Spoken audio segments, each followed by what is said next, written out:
So today I'm going to do a mini tutorial on the difference between ironing and pressing when you are quilting.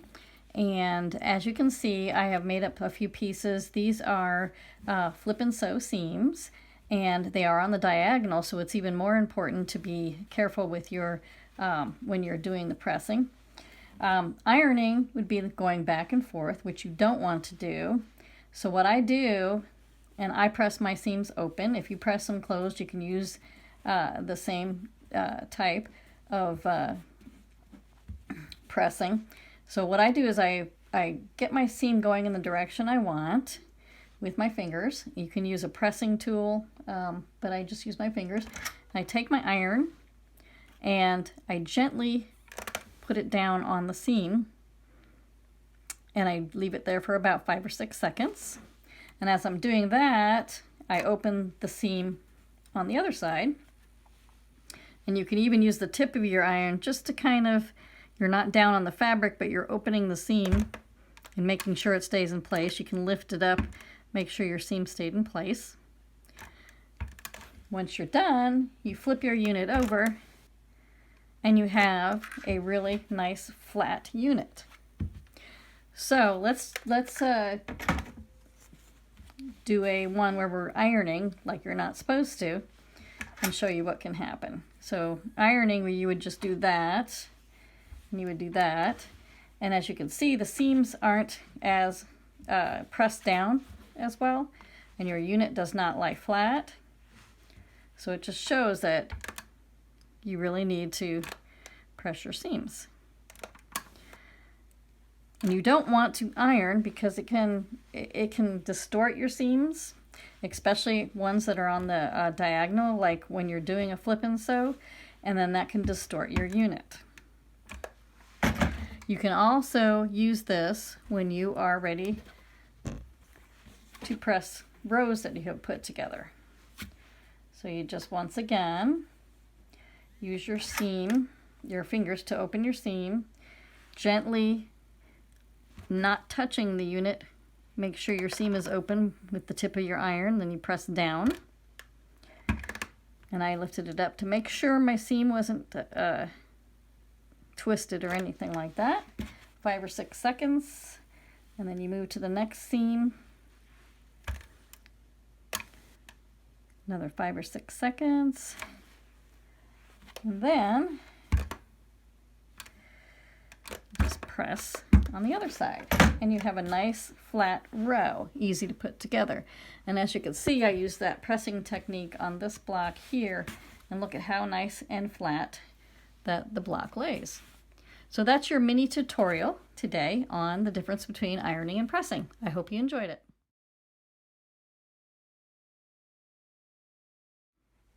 Hello there. It's time for another mini tutorial from Snuggles Quilts. This is about blocks that are units that are made from what is called folded corners or flip and sew corners. So you're going to have a larger square and then a smaller square. And what I do is I make sure it's lined up nice and neatly. And you can either draw a line diagonally on the back of the square, or you can use lines that are already on your sewing machine. So once you have it lined up really nicely like that, you're going to take a pin. Sometimes people don't do this, but I think it's a good idea to take a pin and pin it in place. And then you check on the other side. You can't see anything of the small square, so you know that it's lined up well. The pin keeps it from shifting as you stitch that diagonal line.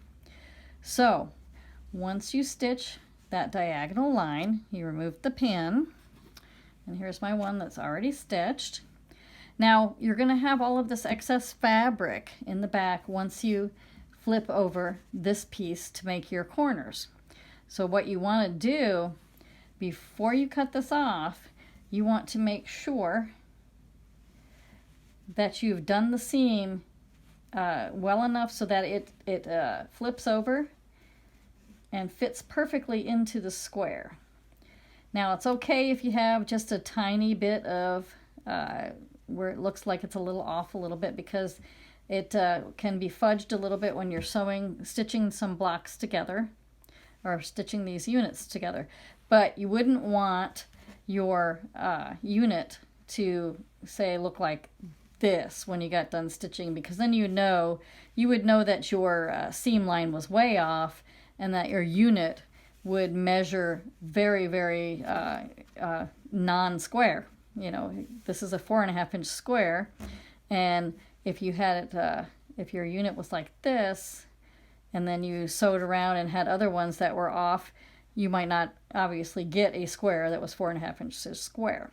So once you know that it is measuring correctly, then you can take your fabric scissors.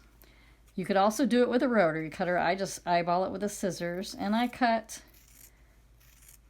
it off, leaving about a 1/4 inch seam, just like you would if you had been sewing you know, a triangle to a square that had a diagonal seam or a diagonal cut in it. And then you can go ahead, flip it over, and as we saw in our tutorial from last week, you just press, and you don't iron, you just press it. And then I flip it over and give it another press. And then you have a really nice flip and sew corner. So I hope you learned something from this tutorial. Come back again soon. Bye.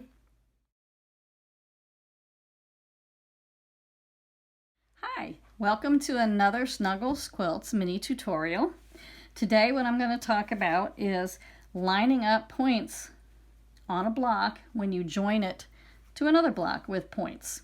This can be one of the more difficult things to do when you are piecing blocks into rows. And if you don't get them lined up, then it can make your rows look a little bit wonky, and it might ruin the design of your quilt top if you have a secondary design going on once you join the blocks. So first thing you do is you lay the bottom block down. You take the next block and you lay it on top. First thing I'm going to do is line up the ends of the block and get those pinned in place so those don't shift around, because you want to make sure your ends line up. Now you're going to take the seam where the points are. Here's your first seam, and what I do is I bend them over like this so that I can see both points. On the bottom you can see is the green point, and on the top is the orange point. And I like to just kind of shift it around, move it around, and get those points to lay right on top of each other. So it might take a little maneuvering, but you use the seam line on the blocks and you look at where the points are and see how those are going to lay right on top of each other as I close it. And that's seam number 1. You're going to do the same thing for that next seam over here because it's the same type of a seam. So I'm going to match them up and slowly close it up so that they lay right on top of each other. Now with the center one, since these are diagonal seams, it's a little bit different than the ones on the ends. So this one, I open it up and I get the diagonal seam lines of the green and the orange section there in the middle to line up. I get them to lay directly on top of each other, and as you can see me closing it, those points are going to match right at the top. So then I hold that, pin it in place.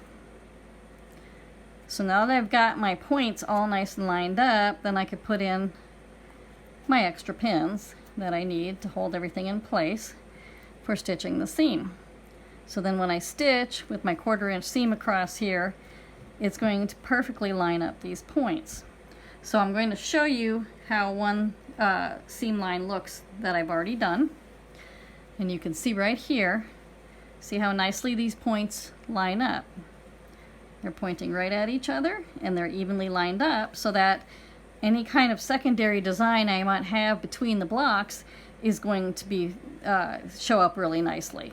So I hope you enjoyed this tutorial and learned something new today, and I will be back with another one soon.